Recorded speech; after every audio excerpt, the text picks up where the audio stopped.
가정을 잃은 부부가 있었어요. 그런데 아내가 의부증 환자였어요. 남편에 대하여 늘 의심의 눈초리를 갖고 있는 거죠. 회사에서 퇴근하고 오면 혹시 누구와 만나지 않았을까? 아주 현미경을 갖고 흐물을 찾듯 찾는 거죠. 머리카락 하나가 발견이 됐다. 그러면 분노해서 달려드는 거죠. 행복은 고사하고 늘 상처와 아픔으로 살아가는 부부였어요. 근데 어느 날 이 부인이 또다시 퇴근한 남편의 어떤 머리카락 하나라도 있을까 하고 열심히 찾았지만은 아무것도 찾지 못했어요. 얼마나 기쁜 일입니까? 감사한 일입니까? 그런데 부인이 통곡하며 울기 시작하는 거예요. 그러더니 소리를 지르면서 이번에는 하다 대물인연을 만났구나 이러더라는 거죠. 예. 남자 여러분, 이런 여자 내 아내가 아닌 걸 감사하세요. 예. 살아가면서 참 부정을 계속 본다면 이것처럼 힘든 일이 어디 있을까요? 늘 불행을 찾아 헤맨다면 이것만큼 힘든 일이 어디 있을까요? 금년도에는 부정보다는 긍정을, 불행보다는 행복을 찾아 살아가는 저와 여러분 되기를 주의 이름으로 축원합니다. 이철환이라고 하는 분을 가끔 소개하잖아요. 연탄길이라고 하는 책을 여러 권 쓴 분이기도 하죠. 작가입니다. 이분이 쓴 글에 아버지의 사랑이라는 제목의 글이 있어요. 가족이 나들이를 하고 돌아오다가 고속도로에서 사고를 만났어요. 모두 경미했지만은 딸 중3 아이가 중상을 입고 다리를 다쳤어요. 그래서 늘 목발을 짚고 다녔습니다. 그런데 자기 아빠도 함께 목발을 짚어야 했어요. 어머니가 이와 같이 청소년기에 예민한 때에 상처를 입고 힘들어하는 딸에게 격려, 위로, 소망을 주지만은 그 어떤 것도 이 딸에게는 위로가 되지 않았어요. 늘 이 나이에 이 사고로 말미암아 목발을 짚고 사는 내 인생 어떻게 될 것인가 하는 불안과 분노로 가득 차 있었습니다. 시간은 갔습니다. 4년이라는 세월이 지나갔죠. 여전히 공부해서 이 딸은 대학을 가게 됐어요. 대학 입학식 날 너무 기쁘니까 온 가족이 축하하기 위하여 학교를 가게 됩니다. 끝나고 딸과 함께 다시 교정을 나서게 됐죠. 그때였습니다. 어떤 아이가 놀다가는 그만 찻길로 뛰어드는 거예요. 그때 차가 달려옵니다. 이 모습을 보았던 아빠가 목발을 내던지더니 달려가서 그 아이를 구출해내는 거예요. 이 모습을 보았던 딸이 깜짝 놀랐습니다. 왜? 아빠는 4년 동안 자기와 같이 목발을 짚고 다니는 장애를 입은 아빠로만 생각했었기 때문이죠. 그런데 위기 때 목발 던지고 뛰어가는 모습은 건강 그 자체였습니다. 나중에 알게 됐죠. 자기를 위해서 건강한 아빠가 목발을 4년 동안을 짚고 다녔다는 것. 이것을 우리는 체휼이라는 말을 해요. 체휼이 무엇입니까? 너의 아픔을 나의 아픔으로 인정하고 함께 아파하다. 이 말을 체휼이다. 이렇게 말하죠. 오늘 본문은 우리에게 뭘 말해주는 걸까요? 예수님이 우리와 함께 아파함. 이것을 보여주는 것이 본문이에요. 예수님이 태어납니다. 어디에서요? 베들레헴이요. 어디로 옮겨가나요? 헤롯이 예수님을 죽이려고 했을 때에 애굽으로 피신을 합니다. 몇 년을 머물렀는지는 몰라요. 하나 곧 아버지의 고향 나사렛으로 오게 됩니다. 예수님이 12살 때 아버지와 온 가족이 6월절에 예루살렘으로 올라가게 되죠. 누가복음에 보면 그때의 예수님께서 등장해요. 여러분, 그리고 난 이후에 성경은 예수님에 대하여 침묵하죠. 여러분, 오늘 본문이 예수님이 30살 때 첫 나들이를 공식적으로 합니다. 여러분, 첫 나들이를 하는 그곳 어디인가요? 요단강이었어요. 우리는 여기에서 굉장히 이 부분을 의미 있게 봐야 한다 이렇게 생각해요. 왜? 30년 만에 예수님의 첫 공식적 외출이 요단강이었거든요. 왜 예수님은 그랬을까? 여러분, 어떤 이들이 공식적 첫 행사를 한다고 하는 것은 그분의 미래를 보이고 있는 사인이에요. 내가 내 인생을 어떻게 산다라고 하는 공개적 표현이기도 한 거죠. 그렇다고 한다면 예수님께서 공식적으로 요단강에 가셨다. 무엇이라고요? 예수님의 미래, 앞날의 공식적 앞날을 선언하는 표현이었다. 그런 얘기입니다. 여러분, 왜 요단강에 갔습니까? 너무 많은 사람들이 그곳에 모여 있기 때문에 그렇습니다. 성경을 보면 이렇게 기록하죠. 누가복음 3장 7절에 요한에게 세례를 받으려고 무리들이 나왔어요. 마태복음 3장 오늘 말씀에도 보면 굉장히 많은 사람들이 요한에게 왔어요. 자, 여러분, 여기에서 우리에게 무엇을 보여주고 있습니까? 굉장히 많은 사람들이 왔다라고 하는 것은 세례 요한을 통해서 그 뭔가 얻을 수 있다라고 하는 기대를 갖고 온 게 아니에요. 여러분, 왔을 때 세례 요한이 그들을 향하여 뭐라고 말하는지 아세요? 마태복음 3장에 보면 그들을 향하여 이렇게 말합니다. 독사의 새끼들아, 누가 너에게 일러 장차 올 진노를 피하라 하더냐? 그러므로 회개에 합당한 열매를 맺고 속으로 아브라함이 우리 조상이라 말하지 말라. 내가 너에게 이르노니 하나님이 능히 이 돌들로 아브라함의 자손이 되게 하리라. 이미 도끼가 나무 뿌리에 놓였으니 좋은 열매를 맺지 아니하는 나무마다 찍혀 불에 던지우리라. 무슨 뜻입니까? 거기에 왔던 사람들이 얼마나 부도덕했으며 얼마나 허물이 많았으며 얼마나 문제가 많은 사람이냐, 이것을 보여주는 말씀이잖아요. 예수님 당시 유대인들의 시대상 어떤 상황입니까? 로마 식민지 아래에 있었습니다. 자유, 인권, 주권이 다 몰살되거나 박탈된 삶을 사는 것, 그것이 당시 유대인들의 삶이었던 거죠. 옳다 하는 일을 마음대로 하지 못했고 이렇다 할 직업 하나 갖지 못해요.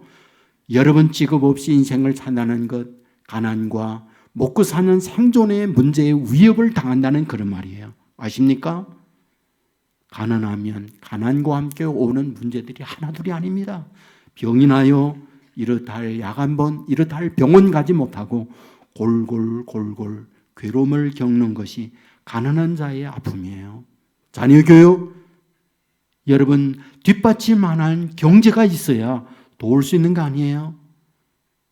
여러분, 그러므로 말미암아 사소한 문제 앞에 부부싸움을 보면서 아이들이 온전한 정서적 건강한 삶을 살지 못하는 것, 이것이 당시 유대인이 갖고 있는 가정의 아픔의 현실이었다고 보는 거죠. 바로 이럴 때에 어떤 희망의 메시지라 할까, 희망의 깃발이라 할까, 이런 분이 등장한 거예요. 그분이 세례 요한이었던 거죠. 여러분, 세례 요한을 어떻게 성경은 표현합니까? 낙타, 털옷을 입고 허리에 가죽띠를 띠고 음식은 메뚜기와 석청이었더라. 무슨 말입니까? 보통 예사스러운 외모를 갖고 있는 분이 아니었다. 다르게 표현하면 우리식으로 깊은 산속에 올라가 돌을 닦고 득도한 모습으로 산신령과 같은 모습으로 나타난 분, 그분이 세례의 요한이다. 그런 말이에요. 수많은 사람들이 요한에게로 모여들었습니다. 성경은 어떻게 기록하는가? 이때에 예루살렘과 온 유대와 요단강 사방에서 다 그에게로 나와 이렇게 말했어요. 엄청난 많은 사람들이 모여들고 있는 거죠. 군중입니다. 바로 이런 가운데에 예수님도 그곳에 가셨다. 이렇게 말씀을 하고 있는 거예요. 천나들이에요. 그 많은 사람들 속에 예수님이 가셨습니다. 여러분 왜 갑니까? 세례 요한을 만나기 위하여 가셨습니다. 그렇다면 예수님께서 요단강까지 올 때 어디에서 오셨나요? 마가복음 1장에 보면 나사렛에서 요단강까지 왔다 이렇게 말해요. 지금은 개발이 되면서 도로 정비가 잘 됐어요. 그래서 나사렛에서 요단강까지의 도로가 아스팔트가 나 있습니다. 거리가 58km예요.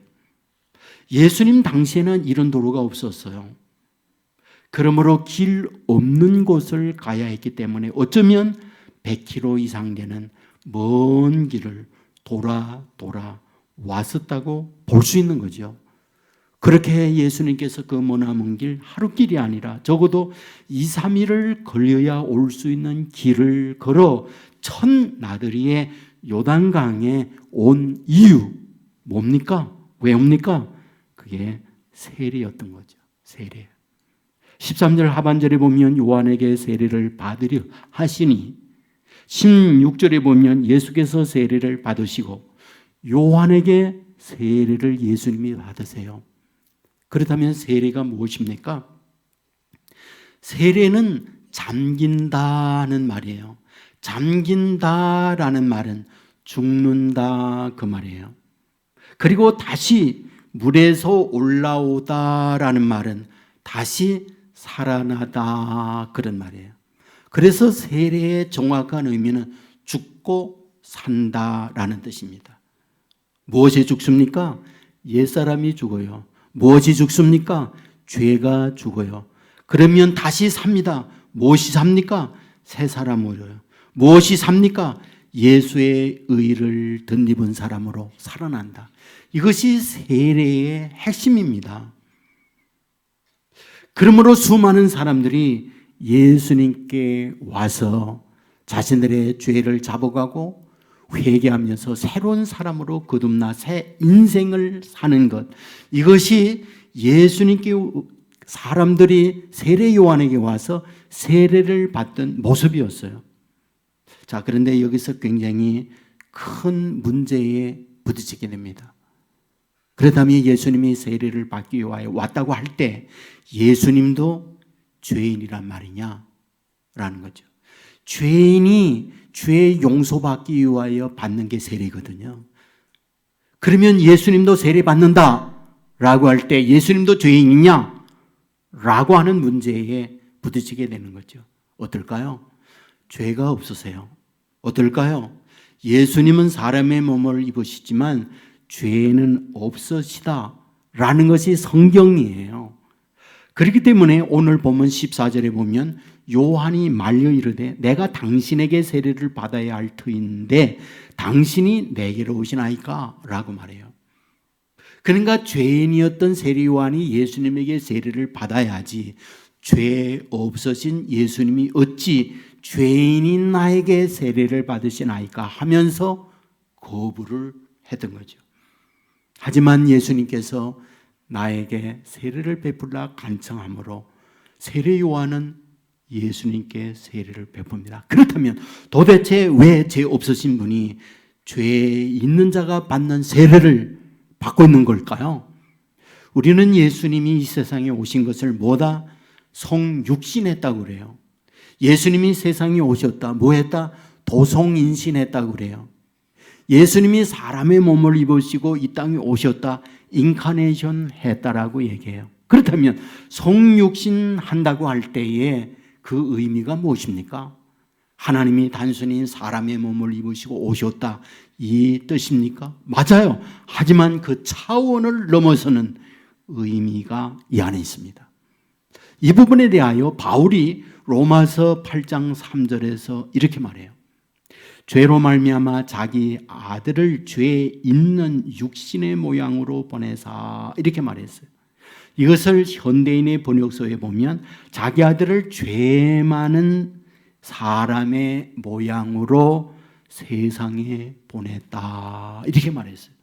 죄 없는데 예수님을 세상에 보낼 때 죄 많은 모습으로 예수님을 세상에 보냈다. 이것이 성경의 기록이에요. 죄 없어요. 그런데 보니까 죄 많은 모습으로 세상에 내려왔다는 거예요. 누가복음 5장 29절에 보면 레위가 예수를 위하여 자기 집에서 큰 잔치를 하니 세리와 다른 사람이 많이 함께 앉아 있는지라 바리새인과 그의 서기관들이 그의 제자들을 비방하여 이르되 너희가 어찌하여 세리와 죄인과 함께 먹고 마시느냐. 예수님께서 세리 마태 집에 가서 함께 그들과 먹고 기뻐합니다. 여러분, 세리 마태 누굽니까? 당시 가장 허물 많고 죄의 악취가 진동하기 때문에 그 누구도 그들과 가까이 하려고 하잖아요. 왜? 유유상종이라는 이름을 갖고 있으니까. 끼리끼리 노는 거니까. 그들과 함께 더불어 지낸다면 예수님도 같은 가장 추한 죄인의 취급을 받으니까. 그런데 이와 같이 그런 사람들과 어울리며 함께 먹고 마시는 모습을 보면서 비판을 가는 거예요. 어찌 그 더러운 죄인들과 세리들과 함께 먹고 마시느냐라고요. 여러분, 마태복음 19장 19절에는요 더 노골적으로 말합니다. 인자가 와서 먹고 마시매 말하기를 보라, 먹기를 탐하고 포도주를 즐기는 사람이요 세리와 죄인의 친구로다. 예수님을 먹기를 탐하고 마시기를 좋아하는 사람이고 죄인과 세리의 친구로 지내고 있다, 그런 말이에요. 무슨 뜻입니까? 당시 세리요, 당시 죄인들이요, 먹고 마시고 거나하게 취해서 지내고, 이것이 당시 죄인들의 모습이었는데 예수님이 그런 모습으로 사니까 상대들이 뭐라 그러냐? 예수, 너는 세리와 죄인들의 친구로 지내고 있다라고 비난하는 거예요. 여러분, 요한복음 11장에 보면 예수님께서 나사로를 향하여 뭐라고 그러는지 아세요? 내 친구가 잠자고 있다, 깨우러 가자.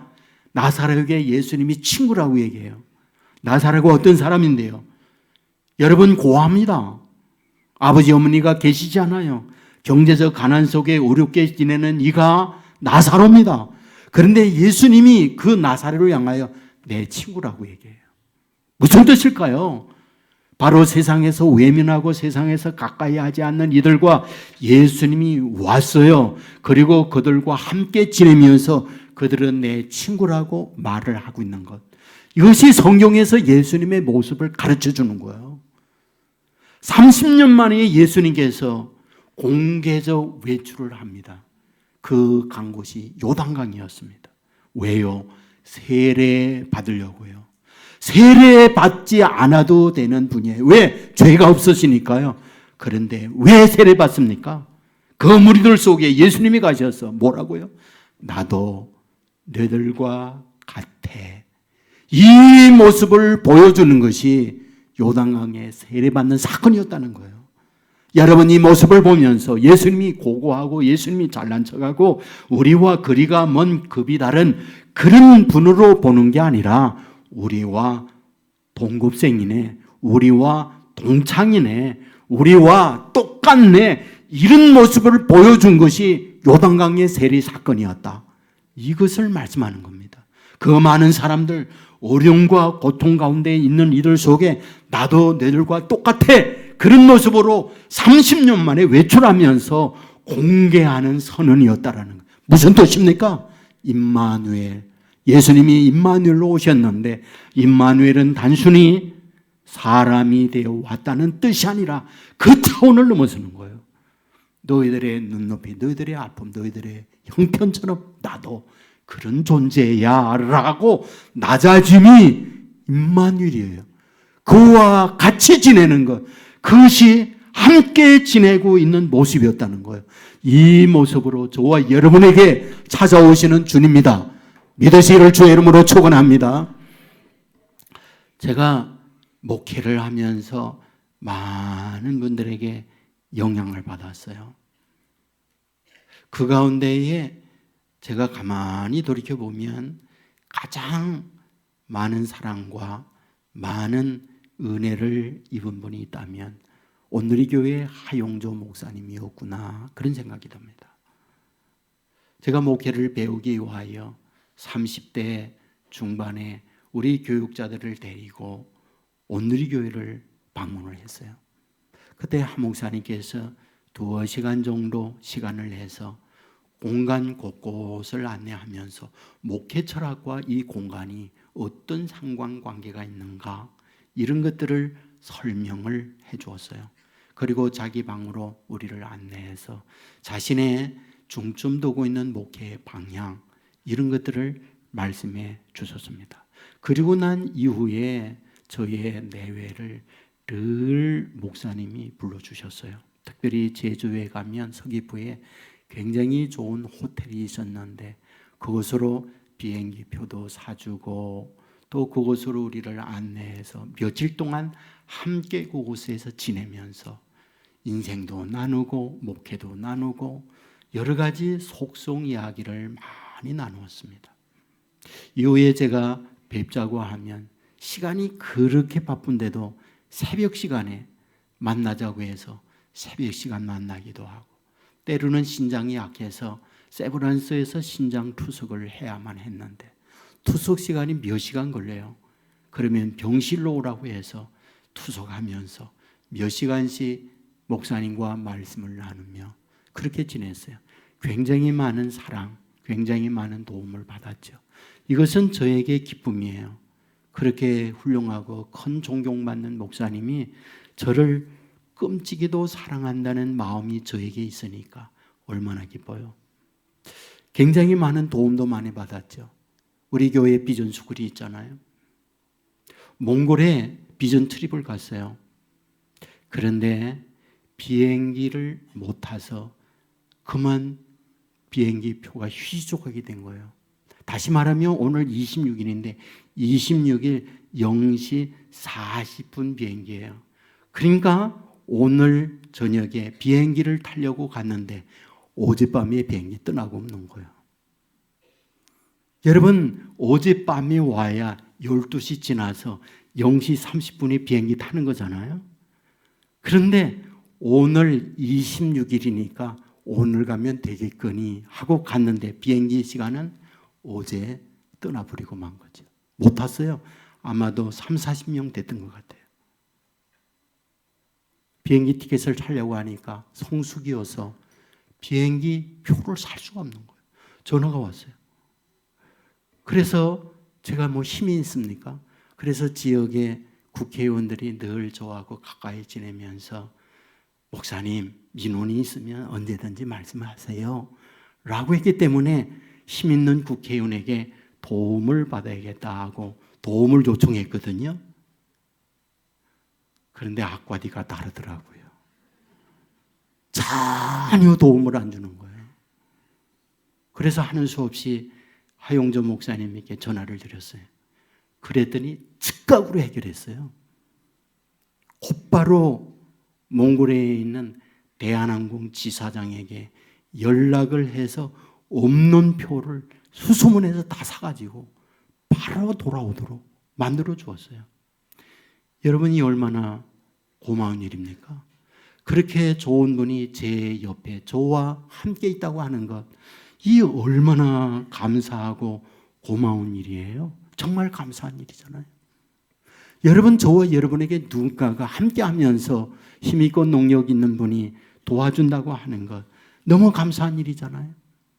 여러분, 오늘 본문의 예수님 전능한 하나님이에요. 그분이 30년 만에 첫 외출합니다. 요단강. 뭐 하려고? 세례받겠다고. 의인은 다른 이들이 죄인이고 다른 일이 힘들고 다른 일이 고달픈데 그런 이들과 동창이요 나도 너희들과 똑같은 입장이라고 하는 모습으로 세례를 받고 있다는 거예요. 함께 하려고. 그들의 눈높이에 맞추려고. 나는 고고하고 너희들과 다른 급이 다른 존재가 아니라는 거예요.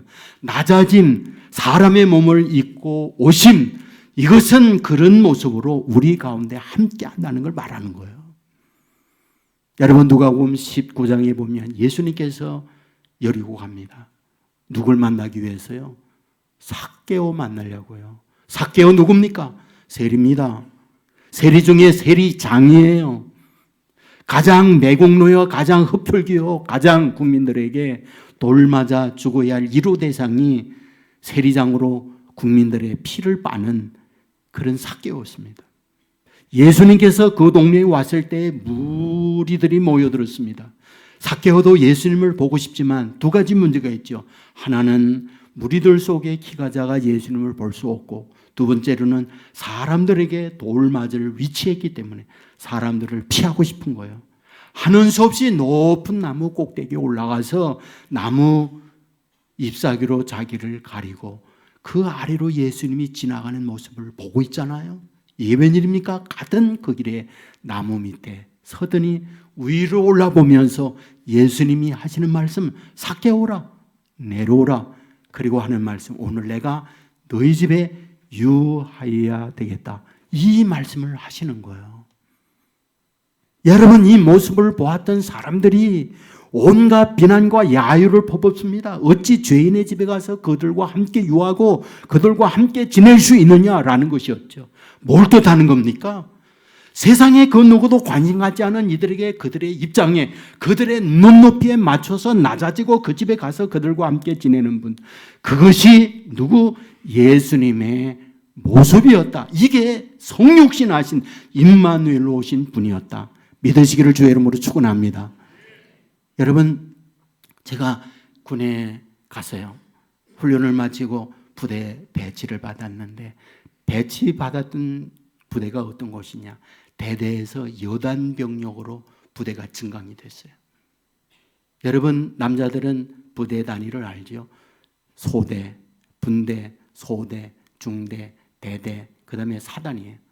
이 여단이라는 것은 대대와 사단 그 중간의 규모를 의미합니다. 그러니까 대대에 비하여 3, 4배로 불운한 부대가 여단병력이에요. 가장 먼저 막사가 있습니까? 군인들이 머물 수 있는 숙소가 없는 거예요. 그게 야전 텐트를 치고 지내야만 하는데 이게 얼마나 고달픈지 모릅니다. 일어나자 눈 뜨면 조별 가고 땅 파는 거예요. 온종일 밥 먹고 땅 파는 거예요. 저녁 먹고 석별 가고 땅 파는 거예요. 그리고 밤에 나가서 보초 서야 돼요. 보초만 그만 서면 괜찮아요. 짝대기 하나니까 늘 여기에 끌려다니며 또 맞아야 해요. 그게 얼마나 고달픕니까? 지옥 그 자체인 거죠. 그런데 저희 어머님이 면회를 왔어요. 그래서 부대 밖으로 나가서 군인들을 위하여 찐빵 파는 곳이 있었어요. 여러분, 침이 모락모락 나는 그 찐빵, 그거를 아마도 배가 터지도록 먹은 것 같아요. 그때 먹은 찐빵 때문에 지금도 찐빵 모습으로 사는 거 아닙니까? 그런데 저는 지금도 기억나는 게 있어요. 그 고마움, 그 감사. 부대에서 누구도 나를 알아주지 않았거든요. 늘 힘들었거든요.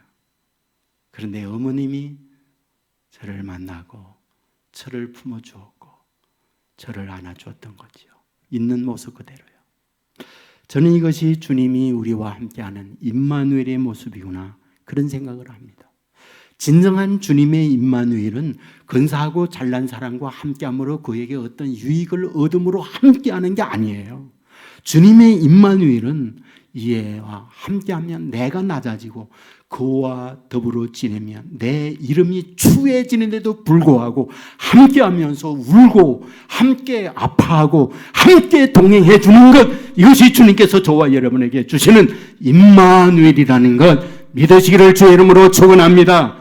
이 임마누엘을 위하여 주님이 오신 거예요. 여러분, 톨스토이가 어느 날 길을 가고 있습니다. 어떤 남루한 사람이 악취 진동하는 가운데에 목욕을 1년 이상을 해보지 않은 사람처럼 손을 내미는 거예요. 모두가 코를 잡고 외면하고 돌아갑니다. 톨스토이도 그냥 지나가요. 그런데 줄만한 게 뭐 없나 보니 아무것도 없어요. 하지만 그는 돌아섭니다. 그리고 그에게 와서 그린의 손을 잡아주면서 이렇게 말하죠. 내 주머니가 비었군요. 줄 게 아무것도 없어서 미안합니다. 그때의 이 그린이 악취진동하지만 눈물을 뚝뚝 흘리며 이렇게 말합니다. 내 인생의 최고의 값진 선물입니다. 모두가 다 나를 외면했습니다. 모두가 다 나를 받아주지 않았습니다. 선생님만이 찾아와서 내 손을 잡아주었고 나의 은손을 따뜻하게 만져주었습니다. 라고 말했던 거죠. 바로 이와 같이 찾아와서 우리를 안아주고 품어주는 것. 이것이 주님께서 우리에게 하시는 모습인 거죠. 다니엘이라는 선교사가 있어요. 몰로카이라고 하는 섬에서 선교 사역을 합니다. 몰로카이는 하와이 군도의 한 섬이에요. 이 섬은 특별합니다. 왜? 소록도의 나병 환자, 한센병 환자들이 거기에 모여 사는 것처럼 몰로카이는 미국에 있는 한센병 환자들을 수용하는 수용소였기 때문에 그렇습니다. 절벽으로 있어서 떨어지면 죽습니다. 탈출하면 흐르는 강물이 급류가 돼서 생존이 불가능해요. 모두가 다 그곳에 시체가 되는 거죠. 그런데 다미엘이라는 선교사님이 이런 그들에게 복음을 전해야겠다 하고 자원하여 그 섬에 들어갔어요. 사람들은 냉담합니다. 당신이 건강하니까 나에게 하나님의 사랑 말하지. 나와 같이 이런 몹쓸병에 걸리고 죽어가는 이때에도 하나님이 사랑한다는 말 맞느냐? 달려들곤 했죠. 그는 너무나 고민이 많았어요. 그때 나이가 33살입니다. 47살이 되었을 때 하나님 앞에 기도하는 중 이런 음성이 들려옵니다. 진정한 임마누엘 함께함이 무엇이겠느냐? 그들과 같이 되는 것. 예수님이 사람이 되어 왔다는 것. 구두기 속에 예수님이 구두기의 모습으로 왔다고 하는 것. 그걸 아느냐? 이런 음성을 듣게 됩니다. 그는 결단합니다. 자기 스스로 더러운 물에 자기의 손을 대고요. 상처가 난 그곳에 나병균을 옮겨 넣습니다. 그는 나병에 걸렸어요. 코가 문드러지고 피부가 망가졌어요. 바로 이런 모습으로 그들에게 다가갔고 그들과 함께 이야기합니다. 나도 당신들과 똑같아요. 하지만 이런 나를 주님은 사랑한다는 건 나는 믿어요. 그럼에도 불구하고 이런 나를 주님은 외면하지 않는다는 걸 나는 믿어요. 이 말을 들었던 그곳에 있는 사람들 통곡하며 울며 주님을 영접하며 그들의 인생이 변하기 시작합니다. 다미엘은 거기에서 나병으로 세상을 떠납니다. 벨기에 사람이었어요. 그의 시체를 벨기에로 옮기게 되죠. 그곳에 있는 몰로카이의 한센병을 앓고 있던 사람들 애원을 하면서 간청합니다. 그분은 여기에 있어야 할 뿐입니다. 벨기에 가서는 안 됩니다. 고향 땅에 그의 시신이 묻혔지만은 그렇게 간청하는 한센병 몰로카이 사람들을 위해서 오른팔 하나를 고이 간직을 해서 다시금 몰로카이에 보내게 되죠. 몰로카이에 그 팔 하나를 안장을 하고 묘비를 써붙입니다. 무엇이라고? 우리의 친구라고. 이분은 우리의 친구요 한센병의 아버지라고. 진정한 임마누엘이 무엇입니까? 그거였던 거죠. 아십니까? 예수님께서 30년 만에 화려한 외출이 아니었어요. 요단강에 옵니다. 거기에 엄청난 병자, 상처 입은 사람, 희망이 없는 사람, 절망과 좌절에 있는 사람, 죄로 가득 차고 분이 가득 차 있는 사람, 그들 속에 함께 끼어서 예수님도 세례받습니다. 뭐 하려고? 나도 당신들과 같다고. 나도 똑같다고. 그들의 눈높이에서 임마누엘 하는 거죠. 그리고 얘기하죠. 세상 끝날까지 내가 이런 모습으로 너희와 함께 하겠다고. 십자가상에 못 박혀 돌아갔죠. 무엇입니까? 나 죄인의 모습으로 이렇게 죽는다고.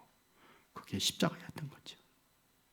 이것이 오늘 임마누엘로 오신 우리를 향한 주님의 모습인 거죠. 그분이 나와 같은 위치에서, 나와 같은 눈높이에서, 나와 같은 모습으로 나와 동행한다는 사실을 믿고 그분을 내 안에 모시고 살 때 그분이 내 안에서 역사하는 거죠. 일하기 시작하는 거죠. 힘이 들 때에 힘도 주시고, 무너져 내릴 때 일으켜 세워주시고, 방황할 때 그분이 가르쳐 주시고, 이때 비로소 향기가 나는 거죠. 금년도에 이런 모습으로 아름다운 그리스도의 향기를 날리며 사는 저와 여러분의 삶이 되기를 주님의 이름으로 축원합니다. 우리 모두 자리에서 일어나겠습니다.